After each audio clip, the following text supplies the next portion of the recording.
सांप क्यों खाता है? ऊँट अपनी माँ से जुफ्ती नहीं करता। आप सल्लल्लाहु अलैहि वसल्लम ने इरशाद फरमाया कि हर ऊँट की कोहान पर एक शैतान होता है।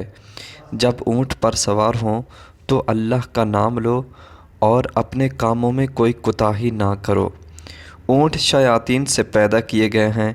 हर ऊँट के पीछे एक शैतान होता है।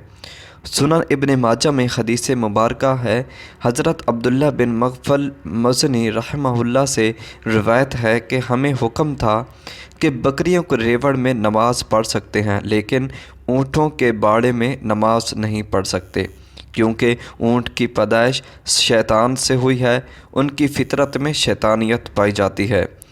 ऊँट बालों से कपड़ा बनाया जाता है। उसके खाल से मुतअद्दिद मसनूआत तैयार की जाती हैं। ऊँट खुराक और पानी को चर्बी में तब्दील करके अपनी कोहानों में ज़ख़ीरा कर लेते हैं। ऊँट के पंजे उसे रेत और बर्फ़ में दंसने से बचाते हैं। जब रेत के तूफ़ान आते हैं तो उनके रत्ने बंद हो जाते हैं ताकि उनके अंदर रेत ना जा सके। ऊँट की नाक के नथने सामने से सीधे नहीं होते बल्कि तिरछे होते हैं। इसी वजह से अगर नथने खुले भी हों तो बराह रास्त उनमें रेत जमा नहीं हो सकती।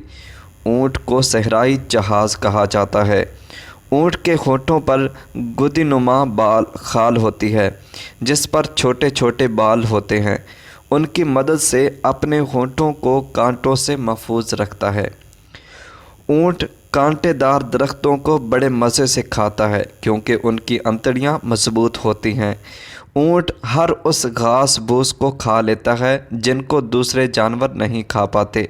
माहिरीन ने इस बात का दावा किया है कि ऊँट 3 मिनट में 200 लीटर तक पानी पी सकता है। इतनी तेज़ी से इतनी ज़्यादा मिकदार में कोई और जानवर पानी पीने की सलाहियत नहीं रखता।